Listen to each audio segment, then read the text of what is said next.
നിർധന കുടുംബങ്ങളിലെ ക്യാൻസർ രോഗികൾക്ക് അവശ്യ മരുന്നുകൾ നൽകുന്ന പദ്ധതിക്ക് തുടക്കമിട്ട് ജോയൽക്കസ് ഫൗണ്ടേഷൻ. സംസ്ഥാനത്തുടനീളം ക്യാൻസർ ബാധിതരായ 1000-ഓളം ആളുകൾക്ക് 20,000 രൂപയുടെ മരുന്നുകളാണ് പദ്ധതിയിലൂടെ വിതരണം ചെയ്യുക.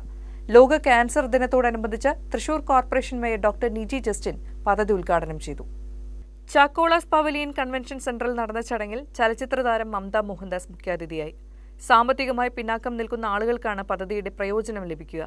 ജോയൽക്കസ് ഫൗണ്ടേഷന്റെ CSR പ്രവർത്തനങ്ങളുടെ ഭാഗമായി നടത്തുന്ന പദ്ധതിക്ക് ഏകദേശം 2 കോടി രൂപയാണ് ചെലവ് പ്രതീക്ഷിക്കുന്നത്.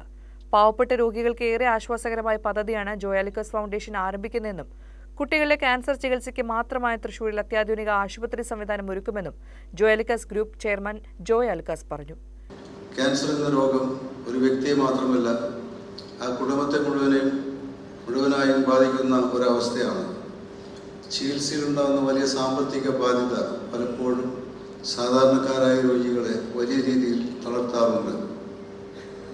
എന്നാൽ അവർക്കൊരു കൈത്താങ്ങായി ചെറിയൊരു ആശ്വാസമായി ജോയൽക്കസ് ഫൗണ്ടേഷൻ ഈ കൊല്ലം ചരിത്രപരമായ ഒരു പദ്ധതിക്കാണ് തുടക്കമിട്ടിരിക്കുന്നത്. കേരളത്തിൽ ഉടനീളം ക്യാൻസർ ദുരിതം അനുഭവിക്കുന്ന ഏറ്റവും അർഹതപ്പെട്ട 1000 ക്യാൻസർ രോഗികൾക്ക് 20,000 രൂപ എന്ന കണക്കിൽ 2 കോടി CSR പദ്ധതിയിലാണ് നടപ്പാക്കുന്നത്. ചടങ്ങിൽ ജോയൽക്കസ് ഫൗണ്ടേഷൻ കോർഡിനേറ്റർ ആയിരുന്ന PP ജോസിനെ ആദരിക്കുകയും ചെയ്തു. VPS lake shore hospital gynaec oncology and breast science വിഭാഗം ഡയറക്ടർ ഡോക്ടർ ചിത്രതാര മുഖ്യപ്രഭാഷണം നടത്തി.